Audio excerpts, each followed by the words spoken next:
Hey, Blue family. I know it's been a very long time. My allergies are out of control, as you can see from my eyes. And the weather was cloudy. I was gonna go ahead and make a video um, while I was outside, on a sunnier day. But in Chicago, it's global warming. I'm sitting here on, for those of you guys who know the city, at 47th and King, which is where Southside is home. I'll just put it like that. I have written a book. For those of you all know, I have been blue. Been in Zeta Time 30 years. 30 years, 4 months, couple weeks, and some hours of Zeta Time. But for those who know me from my home chapter of Theta Mu know that once I left Oklahoma, my life did change, and I went through some journeys and some lessons and things of that nature. So, because this is family, I went home, went to law school as planned, ended up marrying my childhood sweetheart, but it turned out to be a very challenging marriage in which I was in a very domestic violent marriage for approximately 10 years. And left law school, thought it was going to be over in a semester and resolved it, but it didn't work out that way. I began using marijuana to self-medicate, and make a long story short, I became a convicted felon and did 14 months in jail over a marijuana charge. Now, I am from Texas. I know that may sound extreme, but everything doesn't work the way it works on surface. So the book is about, I eventually left Texas, left my husband, lived all across the nation, found a home here in Chicago, got back in law school, had already moved on with my life, went and got other degrees, and got my master's in psych and published my thesis, but was working for Apple, got laid off for a week over a contract manager got laid off for a week over the iPhone 5 not doing well, so they could go ahead and reduce my bonus structure. And I ended up saying, you know what, I'm 40, let me go ahead and do something meaningful in my life and go back to law school. And in that process of going back to law school, it really started to bring out a very, very bad case of imposter syndrome, because for me, going back to law school was a sense of accomplishment for some, but for me, because I was on full scholarship at 21 and made some different choices in my life, I apologize for this 47 at King, so we outside, but it brought up just so much guilt and shame, and it really impacted me. And just exaggerated emotional eating and all this other kind of stuff. So I did end up graduating and became a prosecutor, and it really just took me through some places. So the book isn't about, I went through this, I went through that. It's about how I made it, because I felt like when I was going through my struggles, I didn't find a book that really just went ahead and integrated the three things that helped me get my life together, which is faith. Some of you all know, some of you don't. Black Baptist, Black Southern Baptist, was actually called to preach at 8, but women couldn't preach or whatever back then. Therapy, because I needed therapy. But I wanted to go ahead and mention that because therapy is so outcast in our culture even now, and especially in occupations like mine, where I am an attorney. We are bound, and mental faculties impact our bottom line, because it's our ability to work, and culture, being black in America. So what the book is about is a very frank and candid discussion of how I made it through. In October of 2021, I reached a really low place, and it became clear that I was not going to commit suicide. And I had to go ahead and start doing the tools to go ahead and get back. 6 months later, I found myself in church. And for anybody who knows me, knows I haven't been in church regularly since I was like probably for 30 years, easy 30 years. It was just a place of shame and hurt and things of that nature. So it was just somewhere I avoided. But in April 2022, I found myself at Fellowship Missionary Baptist Church. For those of you all who know your church history, this is the church of Clay Evans, and was instrumental in the civil rights struggle with Martin Luther King and things of that nature. But just after prayer and just God just spoke to my heart to start writing the church. And I thought at the time when I was writing it, there were many sermonettes. I was trying to see if I was called to preach and minister. So I think I was just trying to go ahead and see if I could bridge the gap. Could I write a sermon? If I could write that sermon, you know, if it's something that people would understand. And I'm looking back because I think somebody is coming, so I may have to do a part 2 of this. Because otherwise I'm not going to get it done. So just give me a moment.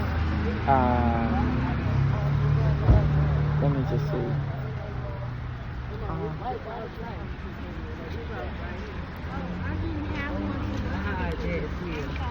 Too damn sexy for me. Just give me a second. So anyway, I started writing these sermonettes to kind of see where I was going. It became clear, at least at that time, that I wasn't going to be a minister. I was concerned about being shamed and just a lot. I'm not the little girl that I was at 8 years old when I first received a call. You know, I have been out in the wilderness, truly, still out in the wilderness, and remain out in the wilderness to an extent.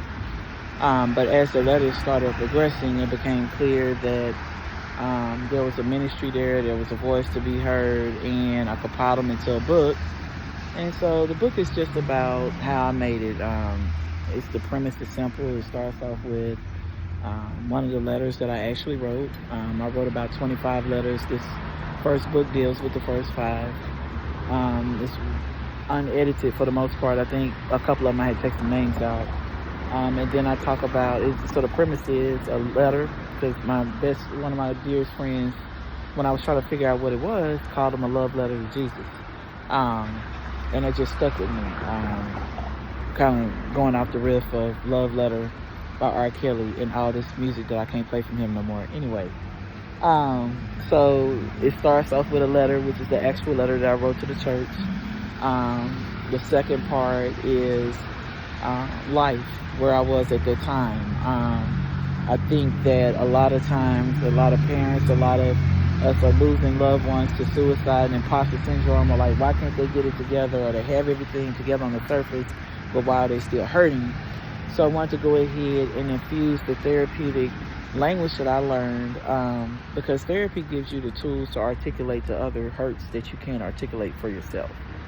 A lot of times people think it's about telling your business and talking about your mom and dad and all that kind of stuff, and it may be, but for the most part, it's about learning those communication tools. And then the third part of the letter, the third part is life. I say letter of life, and then it's a lesson, like, where am I now? So we deal with things about joy and hurt and forgiveness, but it's raw and it's candid and it has some adult language, because these are all things that we've talked about, but nobody's really, at least from what I could read, kind of put their life out there and put their business out there for people to really see how it works. But I've just been through so much, from homelessness and everything in between. I just, you get to a point where you realize that your life is over, and you have to start worrying about your legacy. And just, as my role as a prosecutor here in Chicago and Cook County, and having dealt with juvenile defendants, adult defendants, it's become clear to me, just being 48, that these kids are hurting because nobody's there to really kind of keep it real with them. Everybody, you know, with social media wants to kind of keep their business out. But when you're a felon and everybody know who you are, you don't have that burden anymore. So this is 10 minutes. I got to see if this is going to post. I do apologize that I'm very rarely around.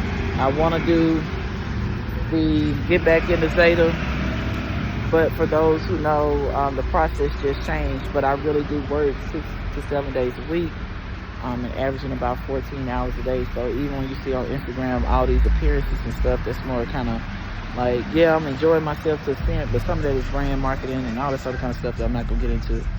So with that, that's what the book is about. I hope as things settle down, I'll be able to go ahead and get back in a chapter and get back in blue. But as far as Zeta, even in my time out in the wilderness, as I like to call it, the bonds and the sisterhood that I have through Zeta, the bonds that I have through my brothers and Phi Beta Sigma are part of the bonds that kept me strengthened through this time. So that's what the book is about. I will show up to the next meeting. I don't know if I can stay 3 hours. I don't stay 3 hours at anything, but I wanted to go ahead and give you guys some perspective, let you all hear from me. I'm sorry I'm out here looking crazy, but I wanted you guys to see and hear it from me. There is a book launch.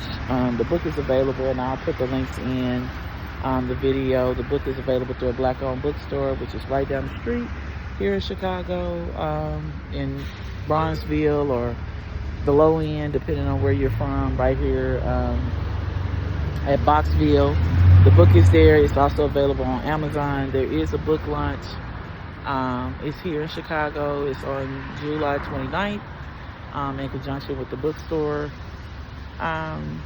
There is a virtual option where you can watch online. I'm going to go ahead. Everybody knows that I've become a very published author and can be real crucial behind the pen. And in court, you know, I come off my lens, but very rarely. I've been very private for my own mental health, and so I'm challenging myself to go ahead and be vulnerable. So what's going to happen as there's an ambulance coming through? Let's see if he can make it through the light. Sorry about this. There is a virtual link. There is a virtual link where you can go ahead and